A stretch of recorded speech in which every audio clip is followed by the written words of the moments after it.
श्री स्वामी समर्थ. जय जय स्वामी समर्थ. अक्कलकोटला जायची इच्छा सर्वांचीच असते. ते सर्वांचं एक स्वप्न असतं की अक्कलकोटला जायचं आहे, स्वामींचं दर्शन घ्यायचं आहे, स्वामींना पाहायचं आहे.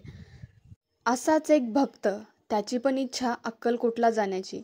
भरपूर दिवसापासून तो स्वामींची पूजा करायचा. पण त्याच्यासोबत काय घडलं हे आपण पाहूया. कथा सुरू होते एका सुंदर स्वप्नाने.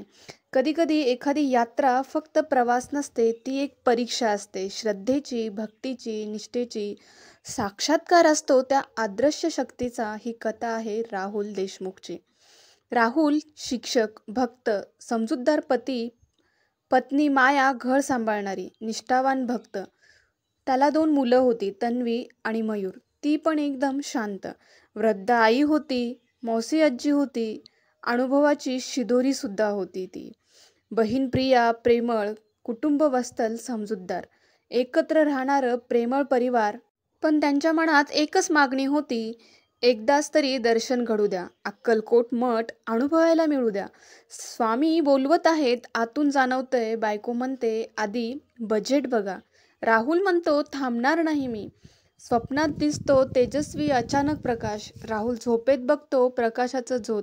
स्वामींची मूर्ती उभी असते डोळ्यापुढे, काठी हातात, डोळे तेजाने भरलेले. स्वामी म्हणतात, सोपं काही नसेल, पण मी असेन तुझ्यासोबत विश्वासाने.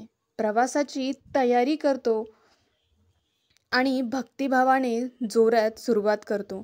राहुलने बुकिंग केलं, प्रसाद घेतला, नारळही. गावातले लोक हसायला लागले. बोलतात, स्वामी बोलवतात म्हणे ह्याला, ह्याचा टर घेतात. राहुल म्हणतो, त्यांना समजत नाही, स्वामींनी बोलावलंय, आतून येतंय ते.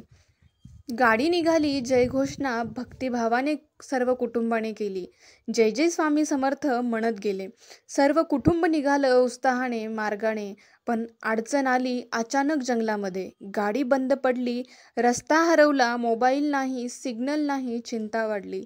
जंगलामध्ये गाडी बंद पडली म्हणजे मोबाईलला नेटवर्क नसणारच. एक म्हातारी बाई दिसते, झाडामागून येते ती बसते जवळ, बघते राहुलकडे आणि बोलते, अक्कलकोटला जाणार आहेस ना, असं ती विचारते. अचानक, तर आधी परीक्षा द्यावी लागेल तुला, असं बोलून ती गायब होते अचानक. सगळ्यांच्या अंगावर काटा येतो भीतीने. राहुल म्हणतो, ही परीक्षा असावी, स्वामी आहेत माझ्यासोबत याच मार्गावर. राहुलचा पूर्ण विश्वास असतो, काही जरी झालं तर स्वामी नक्की माझ्यासोबत आहेत. संध्याकाळ होते, जंगलात अंधार पसरतो. राहुल पेटवतो तो दिवा, एक लहानसा. कुटुंब गाडीजवळ बसतं एकत्र श्रद्धेने. आरती म्हणतात, आता तरी या दयाघना. भक्तिभावाने सगळ्यांचे डोळे पाणवतात लगेच. सर्व लोक त्या रस्त्याने टक लावून बघत बसतात की एखादी गाडी येईल, आपण मदत मागूया, मदतीचा हात मिळेल.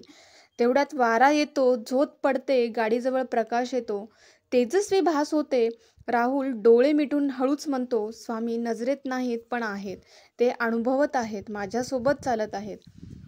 पण स्वामींनी राहुलची खरीच परीक्षा घेतली.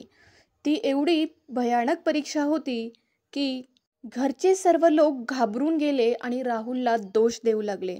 पण राहुलचं असं म्हणणं होतं, पाठीमागे स्वामी चालत असताना शांततेत परीक्षा सुरू असते, पण साथही असते. कृपा उलगडायची आहे अजून पुढे. आता हे आपण स्वामी कशा पद्धतीने परीक्षा घेतात पाहूया. पुढे काय घडतंय ते. स्वामीचा चमत्कार प्रकट होईल श्रद्धेने, मार्ग तयार होईल श्रद्धेचा युगानंतर. श्री स्वामी समर्थ. जय जय स्वामी समर्थ.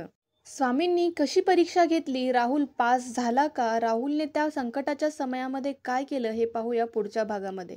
पण त्याआधी तुम्ही जर आमच्या चॅनलवर नवीन असाल तर चॅनलला लगेच सबस्क्राईब करा आणि बेल आयकॉन दाबायला विसरू नका, कारण आमचा प्रत्येक व्हिडिओ हा थेट तुमच्यापर्यंत पोहोचण्यासाठी मदत होईल.